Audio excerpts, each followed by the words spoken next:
Hello there, everyone. Of course, welcome to another episode of the Victorious Ones podcast, the place where gaming meets comics, meets sports, meets movies, as well as inspiration. Of course, I'm your host, King Von Jr. You can follow me on social media on Twitter at 301 King Von Jr., on Instagram at Mr. King Von Jr. You can also follow, I'm also the social media producer for the Unpopular Reviews. Sorry.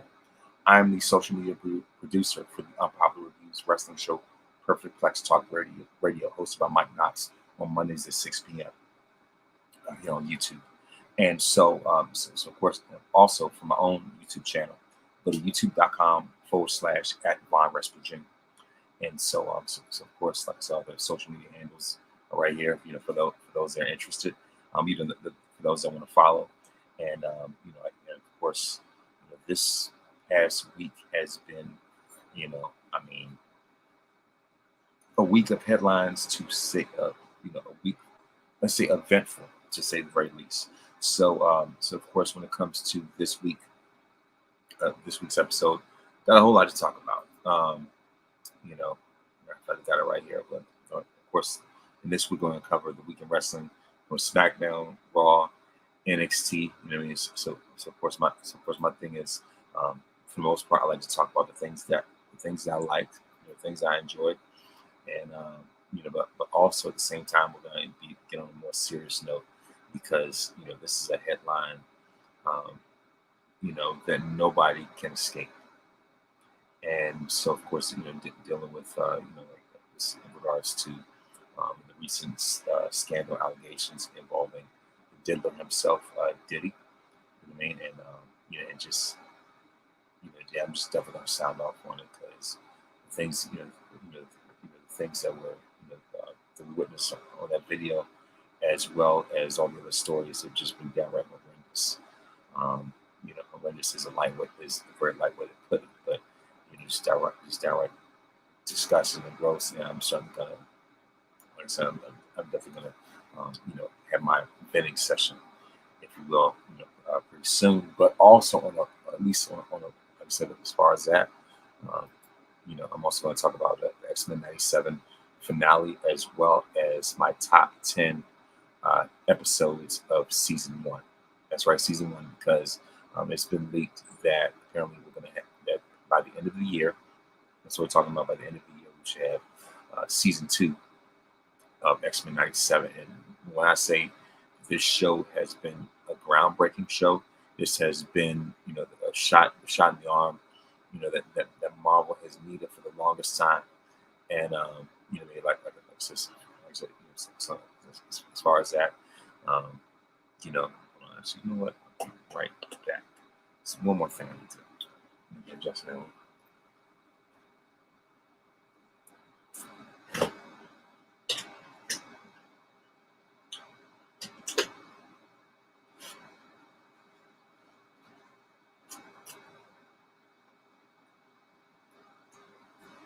Talk amongst yourselves.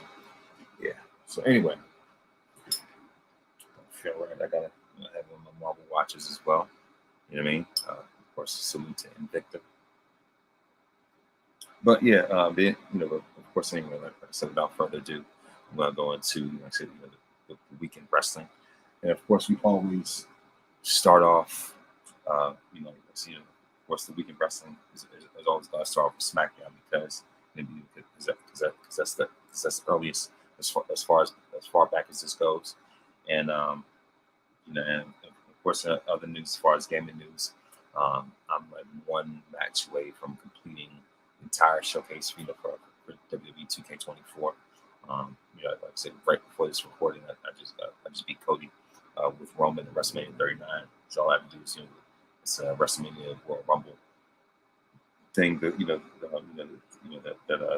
they have going on. So I'm kind of like on the fence of who I should use, either Roman, WrestleMania 17 Rock, or like WrestleMania 25 Undertaker. And so first let me see to Friday Night SmackDown, and what I mean. So of course, as far as that, here are the results of that. So, sorry about that. but yeah, like I said, as far as let's see. Mm, anyway, here it is when it comes to the results for Friday Night SmackDown, and of course, for those that watch by the way, Twitter once again, it's 301 King Von Jr. on your Twitter, and so of course this is of course these are the featured these are some of the featured matches, as far as the King of the Ring. Of course, we have Randy Orton versus Carmelo Hayes, which is an absolute thriller. Itself. We also have LA Knight versus Tama Tonga, Tiffany Stratton versus Bianca Belair, and Jade Cargill versus Nia Jax. And of course, SmackDown opens up with the Queen of the Ring qualifying match featuring the EST herself, Bianca Belair, along with Tiffany Stratton. And recently, Tiffany Stratton caught a lot of heat online, because she shared this video of her knocking Jade Cargill off the apron, and you can hear, the thing you can hear, it was a clip, it was like a audio clip that was added to edited, so you can hear like edited audio clips, like calling somebody a black, and the fact that it went right along with Tiffany knocking Jade off the apron. So the fact that clip was, was strategically put into, like put to that video, and it was at the end they shipped a close up of Bianca's face, and the thing about it, the fact that Tiffany herself shared it, she didn't make it. The fact that she even shared their timeline, and it's just like it's one of those things. It's just like you got warning now, but it's just like one of those things. Never ever let this happen again. And I know that there were people online, that were mad that Bianca beat Tiffany, and of course that is funny how all these rumors came up about Bianca allegedly being pregnant, and Angela Dawkins fed into that stuff, and like all memes and things like that. Yeah, I thought that was hilarious. But of course we all know, as we all know, Bianca's been battling an injury, right? And so, and the fact that she was able to beat Tiffany really with just one leg, there were a lot of people out in the IWC that are upset about it. Upset about that. About Bianca winning, but you got to think about it like this: Bianca is the female John Cena. I say all the time. She is Jane Cena, as I call her. There's no way that they were going to let the face of the women's division lose, to the clueless girl. Tiffany Stratton is Alicia Silverstone's character from Clueless, as if, right? So there's no way that they're going to let Jane Cena lose to Clueless. There are people, of course, there are people online calling Tiffany a MAGA Barbie. You know what I mean? So, that kind of thing. But all in all, at the end of the day, there was no way that Bianca was going to go out like that. So because of that, she advances in the Queen. She advances in the Queen of the Ring tournament, and so on. So of course, as far as that, and the thing is, that the week before that, Bianca and Jade were teasing the idea of them possibly facing each other in the tournament. Get this.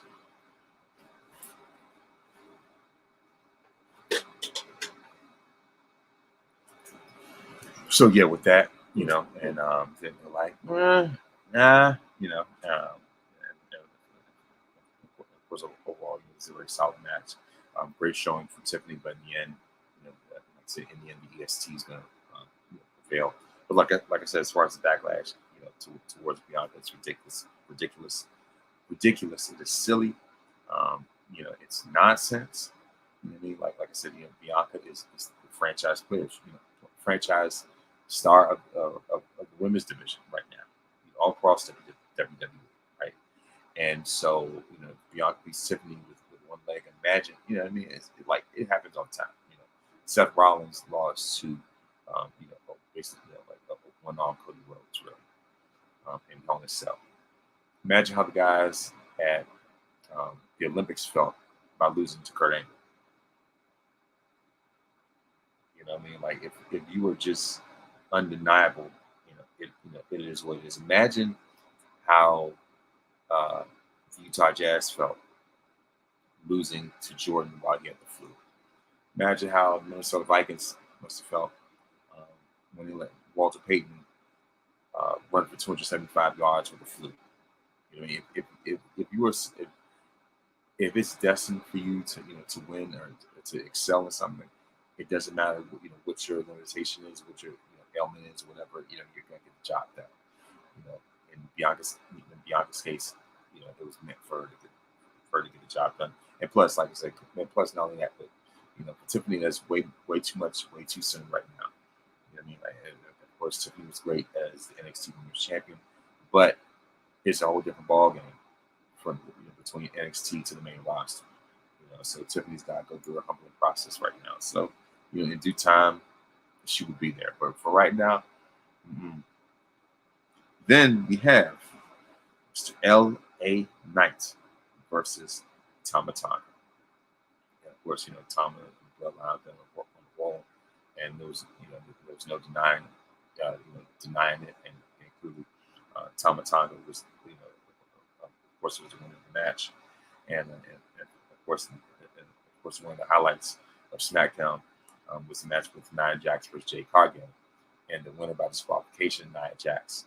And there was a moment that made the shade room when Nia was talking trash to Jade's daughter, and Nia was telling Jade's daughter, that her mom is trash, or rather, she was saying, that her mom sucks, and all this other type of stuff like that. And so of course, Jade, doing what she's got to do, certainly defending her honor, like I said, defending her honor in front of her daughter, and like just went off on Nia. And the thing is, of course, he got a chair and got herself disqualified, because Nia crossed the line. So your winner, of course, your winner in advancing to the finals of the SmackDown branch of the Queen of the Ring is Nia Jax. And so this upcoming Friday is going to be Nia versus Bianca. Of course, this is the night before the finals of the King and Queen of the Ring tournaments. So of course, as far as that, and then you have DIY versus Angel Garza, and of course Berto, and so forth and so forth. DIY defeated Angel and Berto. Then, what I would say was the match of the night. Honestly, the best match of the night: Randy Orton versus Carmelo Hayes in a King of the Ring qualifying match, and the chemistry they had together was absolutely great. And so, once again, you can tell that Carmelo Hayes is definitely a disciple of Shawn Michaels. You could definitely tell by, like I said, by his mannerisms, from his ring skills to his personality, and things like that. And like I said, this dude, once again, overall, as I've said before, and I'll say it again, he is 1993 Shawn Michaels. And you clearly see it. One of the funny parts of the match was, the funny thing is, Melo has a penchant for smacking ball, for smacking ball dudes, like I said, ball dudes in the back of the head. Anytime he sees sees a guy with a bald head, he has a penchant to just smack him, to just smack him. Look what we did with Baron Corbin, Ricochet, you name it. However, he picked the wrong ball guy. Orton is not the one to play the game, and Melo learned that the hard way. And and of course, like the ultimate highlight, the thing that really was the exclamation point for this match was when Melo went for a springboard, and Orton, doing what he does best, caught him with the RKO. So we could say it's out of nowhere, but it's really obviously we saw what came from somewhere. And of course, Randy Orton wins with RKO, and you're winning to advance in the SmackDown King of the Ring. Like I said, the SmackDown leg of the King of the Ring is Randy Orton. So so of course we're going to see Orton versus Tama Tonga on SmackDown to determine who faces Gunther. Oh, spoiler alert. Who faces the ring general. And when it comes to the finals of the King of the Ring tournament. And a side note, I'm watching. Side note, I'm also watching the playoffs right now. This is Timberwolves and Mavericks game, and Ernie Johnson's shoe game is always on point.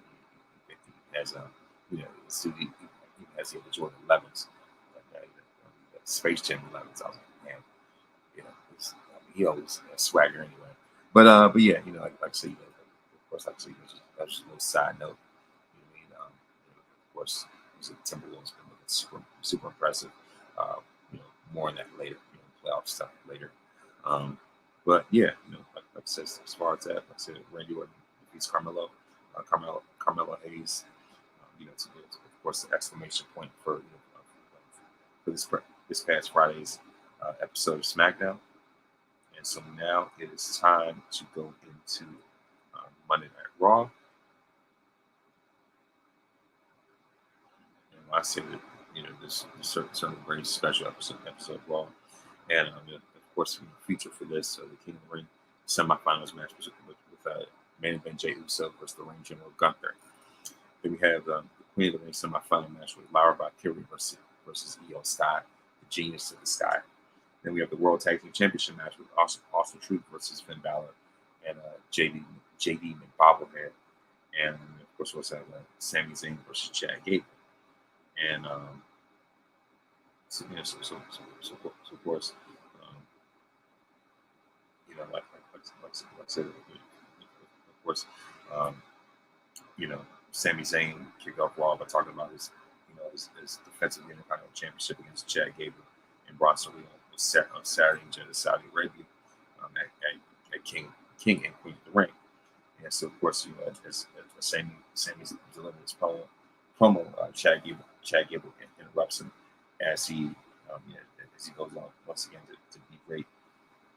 His Alpha Academy teammates are they look like lackeys right now, and so of course, of course this set the way for the match between Sami and Chad. And so of course, and the thing about it is, unsurprisingly, they had a great back and forth match. And of course, we saw Curtis Cesaro and Maxine Dupree tease the idea of interference. Only realized what, this ain't a great idea. So of course, for those that are watching, for those that are watching live, thank you very much for watching. And so of course, everything is obviously after they were tossed from ringside. Of course, by Chad Gable. Otis, who was definitely torn, stayed loyal to his longtime tag team partner Chad Gable, and then he goes on to just nail Sami Zayn with the clothesline. And of course, he allowed Chad Gable to get a very tame victory. So the fact that it feels like Otis is going through almost like Stockholm syndrome or something. Especially when you know somebody's being toxic, and you still, you stay loyal to him like that. He's definitely feeling Stockholm syndrome. Seriously, it's only a matter of time before, like I said, it's only a matter of time, before Otis finally breaks. Because it's just like there's only so much of that that you can really take. You know what I mean? And of course, there's definitely gonna come a time where Otis is eventually going to have enough and unleash you know, like I said, Alicia beat down on Chad, and so of course, he's gonna keep that same energy with Chad, if not more, on Chad that he did on Sandy with that clothesline. And so of course, this is definitely a very slow build, and you definitely see, you know, pieces being put together for this puzzle. So your winner by pinfall, Chad Gable. Then we have Ron Breaker versus Kale Dixon, and this is one of the, I mean, one of the you know, the funniest squash matches of all time. And the thing is, like, Ron Breaker has been on a warpath ever since he been called up to the main roster. You know, Triple H makes no bones about it, makes no apologies. You know that he's letting the rest of the locker room know, the world know that he's heavily invested in Braun Breaker. You know that you know, Triple H is certainly giving his thumbs up, his endorsement, you know, of Braun Breaker. So it's only a matter of time before Braun becomes a champion. And so I would say if there's anybody that I can see breaking Gunther's record for longest Intercontinental title run, I believe it could be someone, you know, like Braun Breaker. You know, he's you know, I see he's definitely mine for that, right? You know, at least. And so, and the thing is, Braun was so dominant that the referee had to stop the match. You know, he won via ref stoppage, and you know, like I said, it's just like this dude is just a natural hothead. I mean, but then again, look at where family came from. You know, and especially when it comes to his uncle. I mean, like, this dude is, even though he's Rick's son, his personality is a complete spin image of Scott. You know, and of course, especially there's a video where Braun's when he goes to these like twice right before he gives a very devastating spear.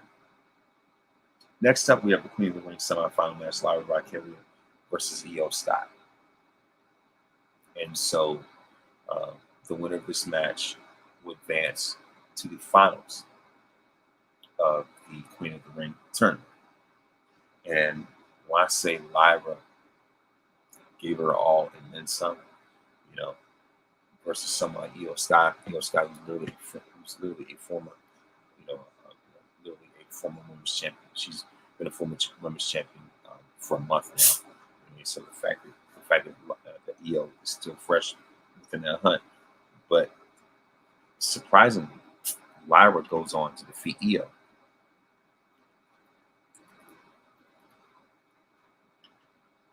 Sorry about that. And that's not bad for for an NXT call up, because you can tell with this regime of WWE, you know, with likes of Triple H and Shawn Michaels, they care about the future. They care about the development of NXT. Meanwhile, VKM, Vince, you know, it's already been said that it's already been common knowledge that he does not like he never liked NXT. You know, and it was very evident with the way he treated a lot of those wrestlers that got called into the main roster. You know, outside of the four horsewomen, Asuka, names like that, Bianca as well. You know, the thing about it is that, you know, Vince didn't really have the same respect for NXT. Certainly not really. He never had the same respect for, excuse me, for NXT the way that Shawn and Triple H have their respect. And it's, like I said, very evident. With Lyra winning, and there's a finishing move that she has called the Nightwing, and it's spelled the same way as the character from the comics, Dick Grayson, formerly known as Robin, my favorite Robin of all time, Nightwing. And so the fact that Lyra's move is named after a comic book icon, I'm all for it. So yeah, as far as that, and the thing is, I like how prior to the match, Becky Lynch gave Lyra the pep talk and encouragement that she needed. You know, and Becky, sees a lot in Lyra. I mean, obviously not only are they both Irish, but they're both fearless as well. Lyra doesn't have the same, nowhere near the same kind of charisma that Becky has, but when it's time to get in the ring, she can definitely go. So then we have the World Tag Team Championship match, Awesome Truth versus the Judgment Day, and of course, Awesome Truth defeated the Judgment Day to retain the titles. Then next up, we have Becky Lynch cut the promo, then Liv Morgan interrupts her, and Liv Morgan, you could tell, that she thought that she thinks that she can play mind games with Becky and try to break her down mentally, but that's not gonna fly with her. I like how Becky put her in a place, saying that you've been with the company for at least 10 years, and now you're finally starting to know, like why you're here, like what you're here for, whatever, like the fact that you've been with the roster this long, and now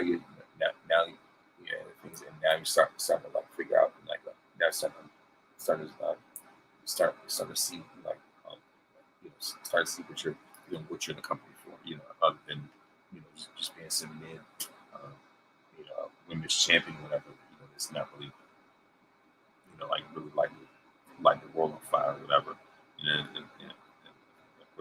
I would say, honestly, I feel like Becky was the one who ultimately won the battle with Mike. And so of course, we also have the tag team number one contenders match, and of course the winner of this match is of course none other than Shayna Baszler and Zoe Stark, as they defeated Maxine Dupree, Ida Nile, Damage Control, and Katana Chance and Kane Carter to become the number one contenders. And of course, just recently,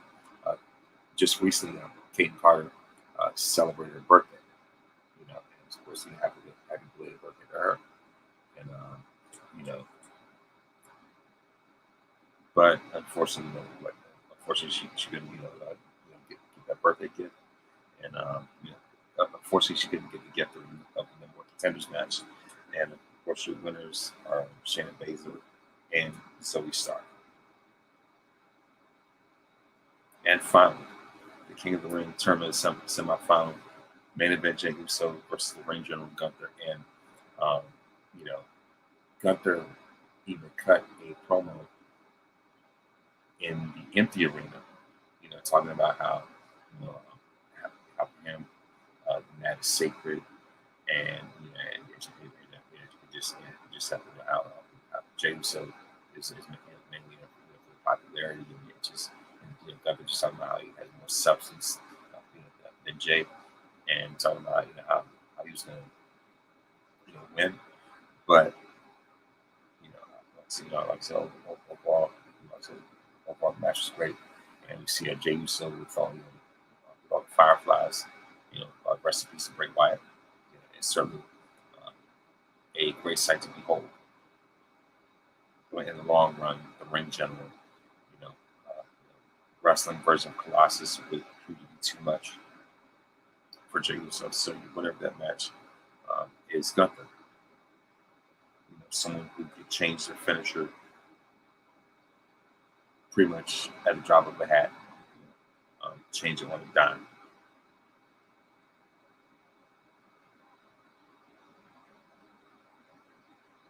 And so, of course, last but not least, we have none other than my favorite, if anything, my favorite show to watch on Wednesday. On Wednesdays.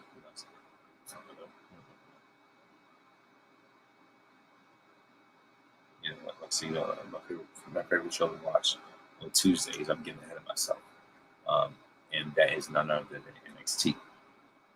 And of course, for those that don't know, I'm a major proponent of NXT. I had a great time at Stand and Deliver.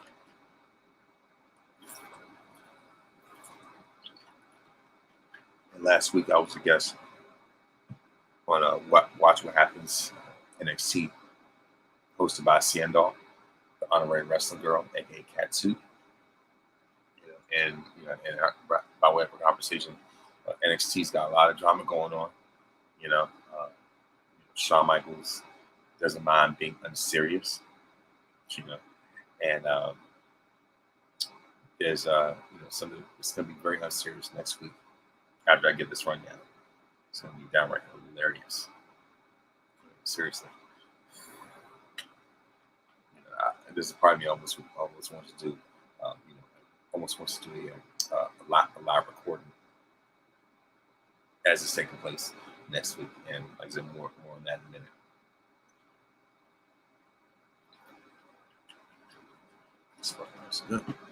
But yeah. Anyway, of course, we have the Women's North American title qualifier, Thea Hale versus Fallon Henley, and of course, the winner by pinfall to qualify for the Women's North American Championship ladder match is Fallon Henley.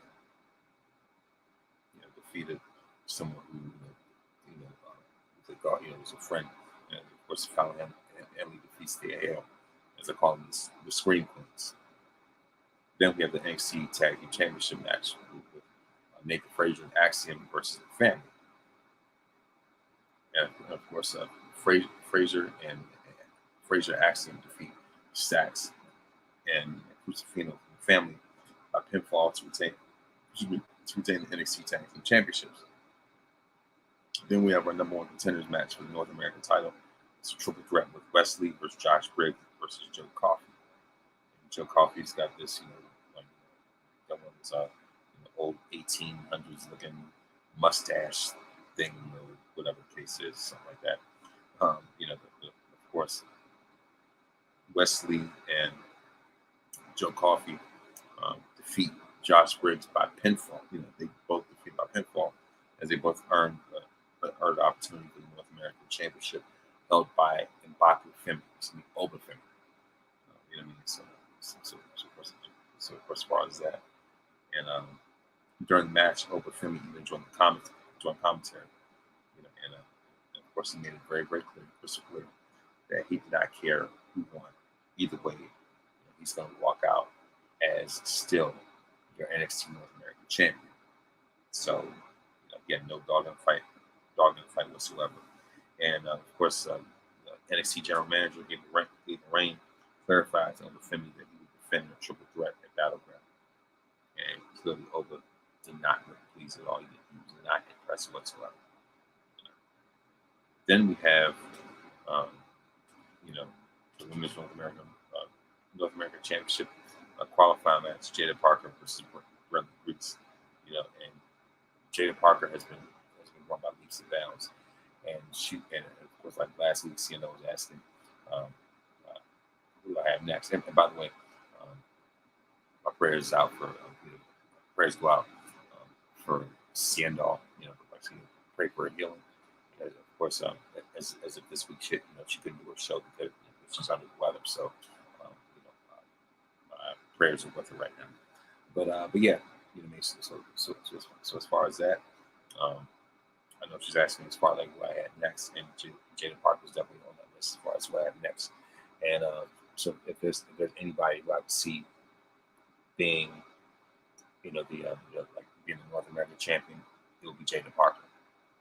And Jada feels like a throwback to the NXT version of Bianca Belair. And that says a lot, because NXT Bianca was a straight up menace herself. But Jada Parker defeated Brenda Reese by pinfall to qualify for the Women's North American Championship ladder match. Then we have Lexis King versus Dante Chen. Not Chin, not CHIN Chin, but CHEN Chen. And your winner by pinfall, the other than Dante Chen. Feel as though,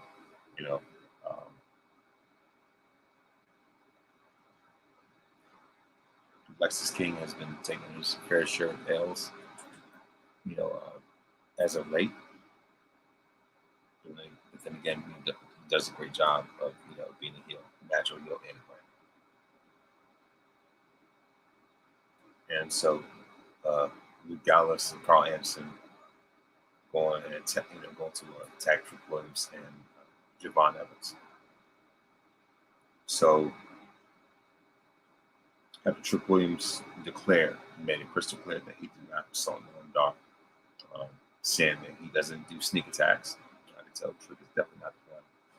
Just to just a sneak attack on somebody just for the sake of it. And of course, this is where things really started to get heated as Jakar Jackson or Mensa both continue to blame Trick. Both continue to blame Trick for attacking Noam Dar. But this is where Lash Legend stepped in and told him to stop. I was like, said it's slow burn. If anything, it's slow burn. Is actually eating up even more. And so that was a huge surprise to see. Surprise, but not so much for her to take Trick's side, and and to tell her metaphor teammates to stop blaming her. And so, of course, after that, we had Shayna Baszler and Lola Vice versus Natalia and Carmen Petrovic, aka the Kill Bill Girl. I always call Carmen Petrovic the Kill Bill Girl because, mainly it's because of the way that she use that sword, and plus she has blonde hair. So, sword, blonde hair, you think about Uma Thurman and Kill Bill. And the winner of this match, Natalia and Carmen Petrovic. So Natalia, of course, Natalia or Natty wanted to show everyone why she's the best of all time. I mean, you can argue that all you want to, but with all due respect to Natalia, that's not so much, especially the L's that she's been taking, and it's a whole other conversation. See what they want to back with their number of. I said Natty's a future Hall of Famer, so a legend in her own right. But I wouldn't say best of all time, especially when you have the likes of Charlotte Flair, Trish Stratus, China, rest in peace, Becky Lynch, Sasha Banks, Asuka, of course, Bianca, Rhea, Mickey James, Medusa, Lita, like so many other names that you can think of. Like that could ring off the top of my head that I would have ahead of Natty, but that's neither here nor there. It's like the next time I do something for Women's History Month, give more spotlight to that. But yeah, like I said, of course, all in all, Natty and Carmen Petrovic, they pick up the win. And so, as far as to get my predictions for these, when it comes to the King and Queen of the Ring, as far as King of the Ring, I'm looking at Gunther, but Randy wouldn't be too shabby himself either. So on the men's side, I have Gunther. On the women's side, I have Nia Jax. The reason why I say Nia is because even though she's going to be an immovable object, someone who is formidable and who's someone who's just large and in charge, someone who's just as fierce and as dominating as Nia. Even though she's grown by leaps and bounds in the ring, especially with her losing so much weight, right? And so it certainly makes her more flexible.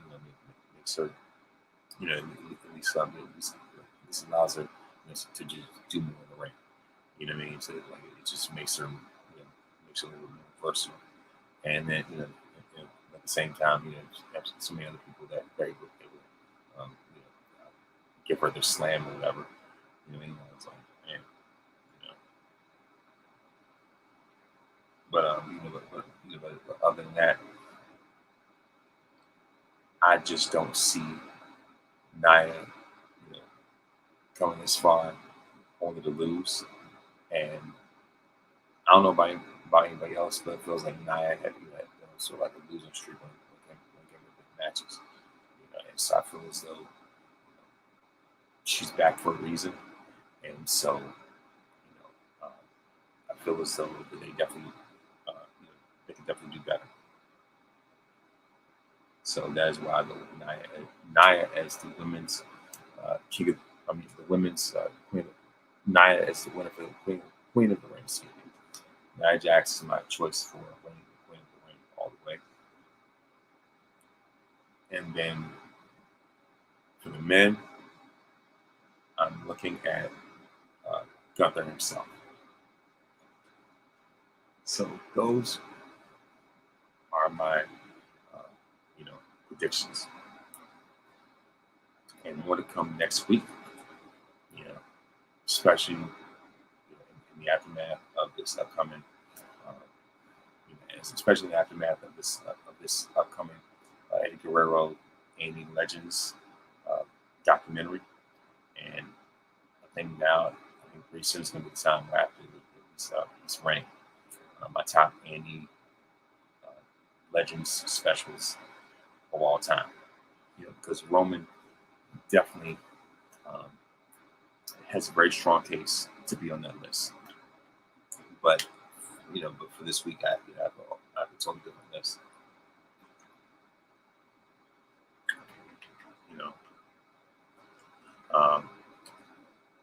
But yeah,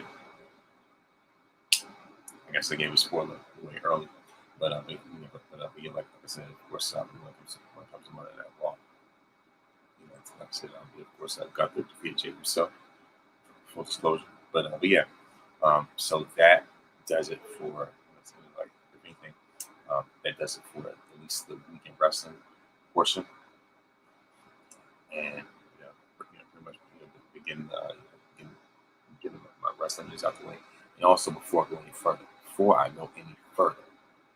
I teased it earlier, but it's been confirmed. It's been officially announced that Sexy Red. I can't believe I'm saying this. That Sexy Red is going to be on NXT next Tuesday. Shout out to Welcome to the Job Jips podcast. He asked, are we going to watch as a family when it comes to this Sexy Red thing? And it goes to show that that Shawn Michaels is his most unserious ever. And but before that, as we all know, he sent out the invite to Kendrick Lamar and Drake to be on NXT's, I guess, so they could air out the agreements, air out the differences in the ring. I thought that was pretty funny, super funny that Shawn would chime in, but of course that was mainly because Kendrick's song "Not Like Us" he refers to Sweet Chin Music. So if I'm Shawn, I'm definitely honored to I'm definitely honored for it. But yeah, like I said, that was the big sort of like an NXT announcement. So yeah, WWE has become super duper unserious. So we go from Roman Reigns to Sexy Red. So you can't make the step up. I feel as though the jokes write themselves.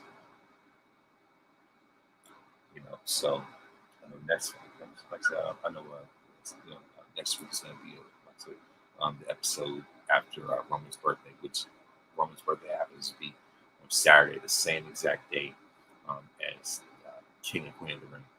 Isn't it funny how that happens sometimes? But yeah, like anything, I take time to acknowledge his greatness, if you will. And I'm definitely going to acknowledge that when it comes to these documentaries. So on a more serious note, I really have to address this. I'm sorry that Cassie had to course, by the way, um, just give me a heads up. If this is a trigger for you, you know, Hey, go on. hold on. Hey.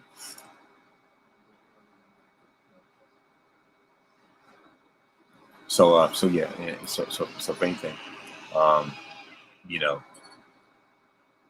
what do you want to say?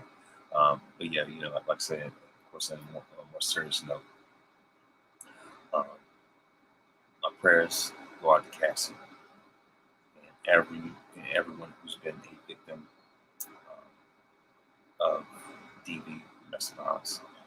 So if and of course we are going to this, so if this is a trigger for you, uh, feel free to cut this episode off. Feel free to skip it, whatever the case may be. Um, you know, like I said, feel free to kind of do whatever it is. Like I said, that means don't mean to sound like this, but like I said, it means for you to skip this part of the podcast. Go ahead and do it. But I definitely got to sound off on this because once again, my prayers go out to Cassie, and I'm gonna say her name because because if you're a victim, your name deserves to be said more and highlighted more than your abuser.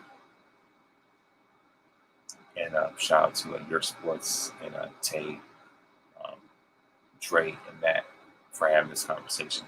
As a matter of fact, I just got finished listening to this episode this week. And this whole thing definitely struck a major chord with a lot of people. And they were very much on point with the stuff they were talking about. So in the sense that, once again, prayers out to Cassie, and praying for her healing, praying for, you know, um, praying that she doesn't get triggered again by the way this video um, dominated the timeline. Having to relive that trauma, having to relive that pain, having to relive that hurt. I would not wish on anybody else. So um, here on this podcast, acknowledge Queen Cassie because you deserve so much better. You and every other victim deserves so much better. And shame on Sean Combs for that halfway apology, a disingenuous apology. That wasn't even a real apology. That's one of the things where he was sorry. That's a situation where he was sorry that you got caught. And salute to Charlemagne for giving Diddy the donkey of the day because he absolutely deserved it. And Charlemagne was definitely in his element in that episode where the donkey of the day. He was absolutely in his element, in his bag. You know what I mean? Especially considering the fact that the Breakfast Club was sponsored by iHeartRadio and Revolve and all this other type of stuff in places. Like great companies that Diddy sat over or whatever. And because someone like that sells so much power for so long, he can be it can be very intimidating, very toxic, and like I said, that apology wasn't real. The fact that he never even mentioned her name, never formally apologized to her specifically, and he was talking about going through some dark times. I effed up. Like I said, he was talking about going to God and stuff like that. But I'm pretty certain that God would have told you to apologize. That God would have told you to repent. That God would have told you to be more sincere, about your apology and repent through your actions, and to go sit down somewhere. And we all know that Diddy is a notorious predator. Obviously, a sexual predator, a financial predator, with the way that he ripped off, all those different artists on his label. You know, a predator when it comes to fame, being a glory hound. You know, a music predator, a predator in all these different aspects. You know, a guy who would threaten to blackball and blacklist somebody. Um, blackball, blacklist somebody's future of the career, and just how much power this dude wields.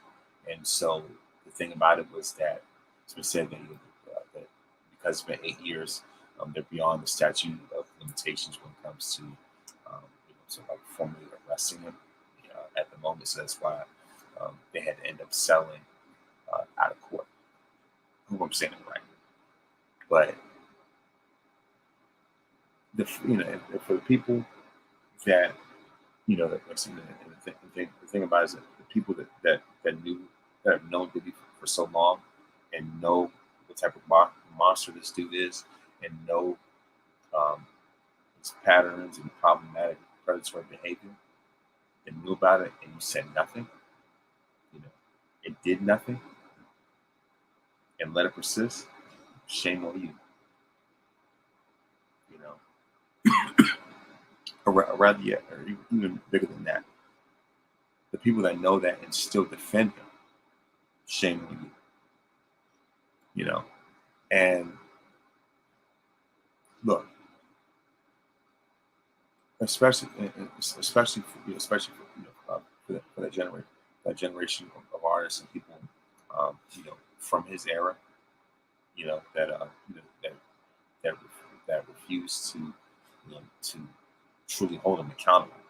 For one, you know, um, I mean, and like, it's just shame on you as well.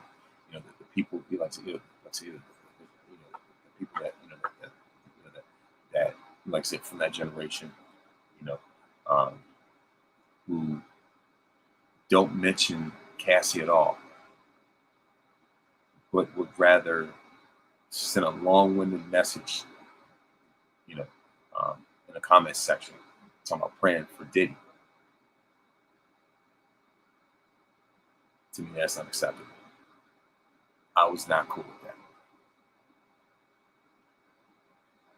I get praying for someone,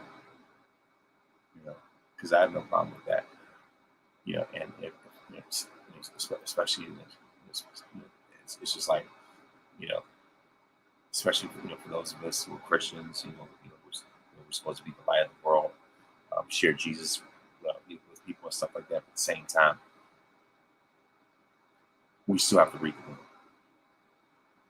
And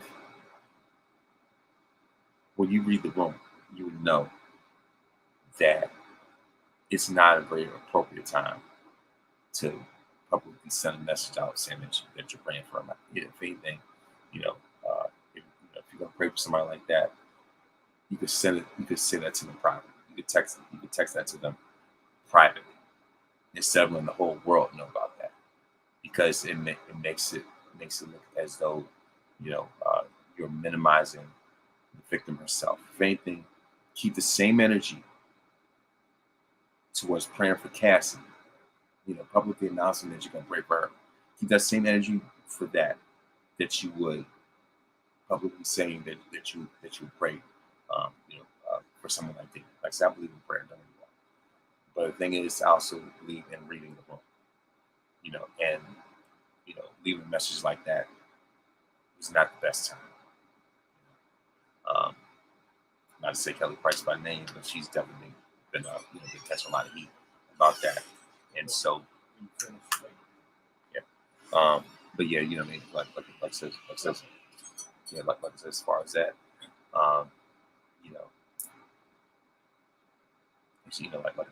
like as far as that, it's just like people like that. Like I said, I'm not gonna call Kelly Price by name. Like with her, Jill Scott, it's just like, I know that, like I said, the thing is, I know that, of course, it's very important, to forgive and things like that. But also, there comes a time where you have to hold people accountable. In this case, Diddy needs to be held accountable. So if you want to hold him accountable, say that you're going to pray for him.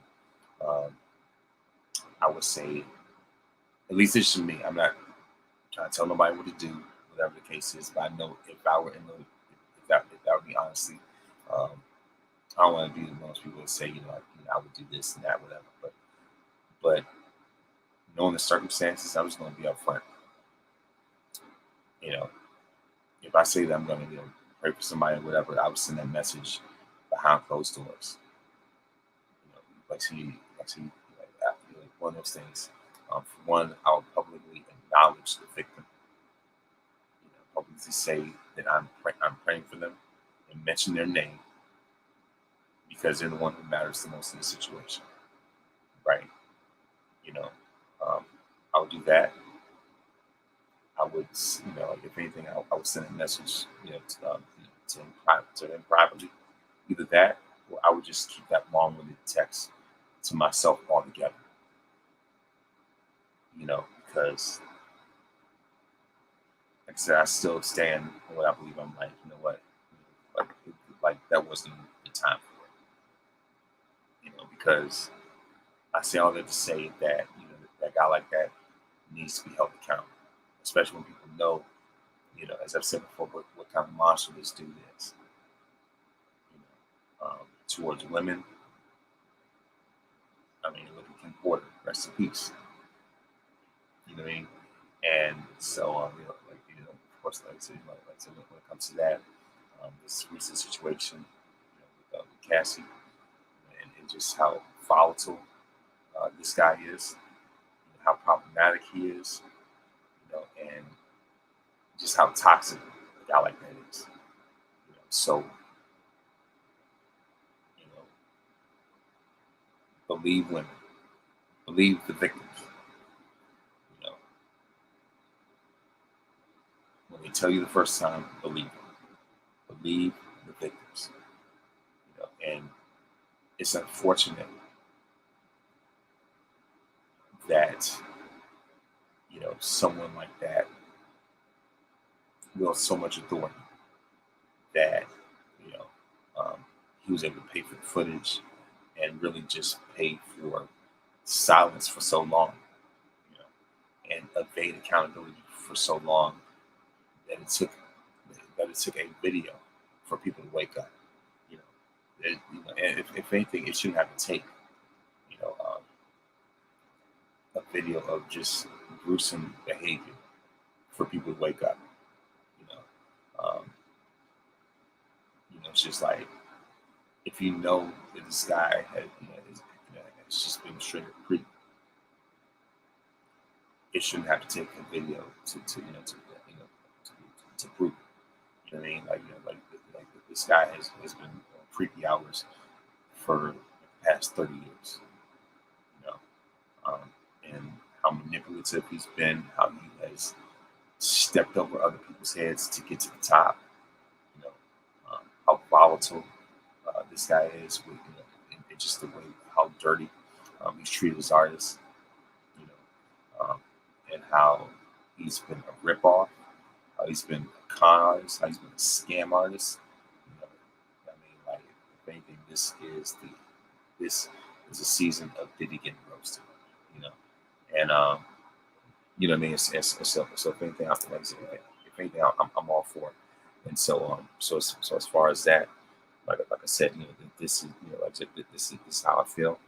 And so this was sort of my soapbox right now. But I'm still recording.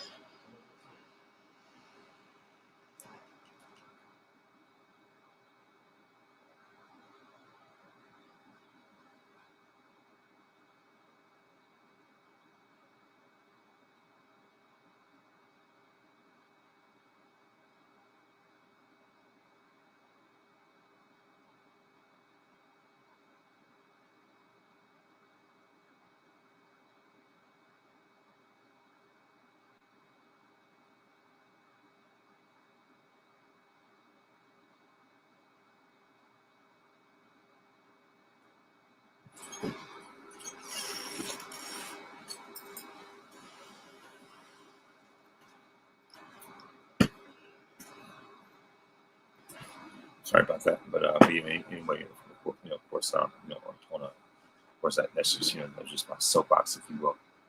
But I said when it comes to Diddy, but of course, you know, no place for abuse, no place for like I said, it's just like I say, just that type of gross behavior. You know what I mean? That's unacceptable. And so I'm doing my part to speak on it. You know what I mean? Like, if anything, if people think that I'm going to be silent about it, that's not how I roll. You know what I mean? Even though I've never been in that situation, but at the same time, my heart goes out. My prayers and empathy goes out to people who have been through that and those who are survivors. That's the most I can do right now at this moment. You know what I mean? So that's where I stand when it comes to that. But also, at least on a lighter note, X-Men '97, finished with a bang. You know what I mean? And especially this episode, with this Sentinel finale with Bastion turns like a super metallic archangel. Then just by ripping Cable's arm off, I was like, whoa. You know what I mean? And just of course this ultimate sort of final battle going on with the X-Men versus Bastion, and how how Xavier Magneto having like this metal sort of like flashback and things like that, things like that and all that type of stuff, and and just how the asteroid M that exploded and sent them all over different different points and times in history and things like that, and how Cable, how Cable of course ended up saying goodbye, to his parents one last time, and at least what we think is one last time. You know what I mean? And just like I said, I mean, this was an episode, a season for the ages. It's definitely up there with the original series itself, especially with this great continuation, by the way. And and also, especially if anything, the biggest thing for me, as I've said, as of recently, are the cameos. And of course, if anything, we saw cameos by, of course, by Captain America and Iron Man. We saw cameos once again by Peter Parker and Mary Jane. We saw a cameo by Daredevil. Who else? Black Panther. As a matter of fact, I want to say King T'Chaka as well as T'Challa. Cloak and Dagger. Who else? I mean, gosh, like this was a Hall of Fame list. Like I said, this felt like a Hall of Fame, list of cameos and who's who. You know what I mean? So as a matter of fact, obviously, I got to forget Doctor Strange. The fact that he was in the show, like I said, he can perform a surgery at a hospital using his powers to perform surgery. I'd say, as far as that, we have Iron Man, Captain America, and of course, the scene that they're in is looks very reminiscent of the first Avengers movie.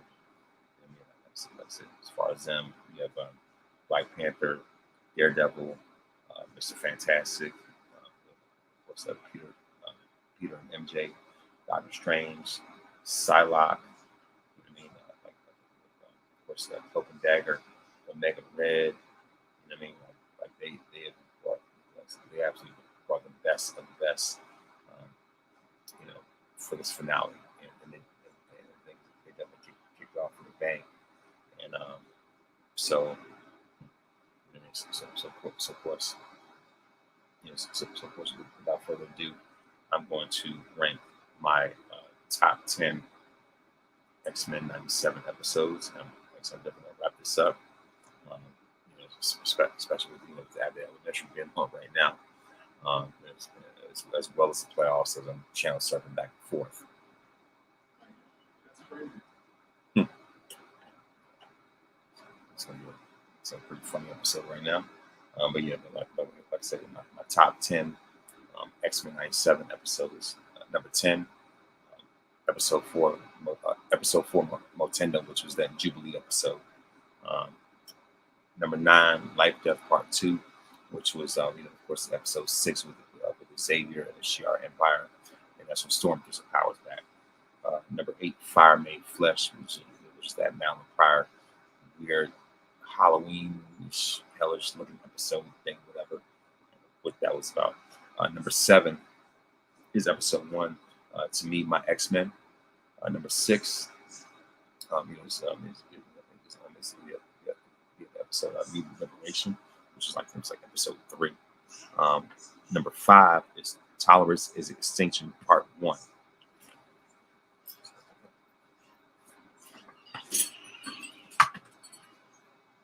But yeah, like I said, of course, my top 5. Number 5 is Tolerance is Extinction Part 1. Number 4, episode 7, Bright Eyes. Number 3, Tolerance is Extinction part 3, which was episode 10. Tolerance is Extinction Part 1 was episode 8. So of course the number 3 episode is number 3 on my list is Tolerance is Extinction Part 3. Number 2, Tolerance is Extinction Part 2, and number 1 is episode 5, Remember, aka the Gambit episode. So of course, our top 10 once again: Motendo. Number 9, Life Death Part 2. Number 8, Fire Made Flesh. Number 7, To Me, My X-Men. Number 6, Mutant Liberation.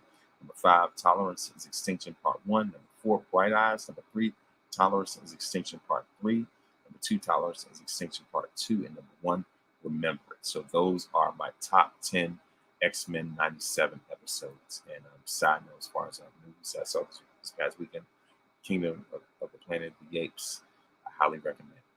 But and once again, I highly recommend episode X-Men 97, and I look forward to season 2 kicking off at the end of the year, and especially with that teaser of Apocalypse, holding Gambit's card, and definitely more to come. So, of course, that wraps up another episode of the Victorious Ones podcast. I believe I've covered all the ground that I need to cover so far, and thank you very much for watching. Thank you very much for listening, and may you have a great night.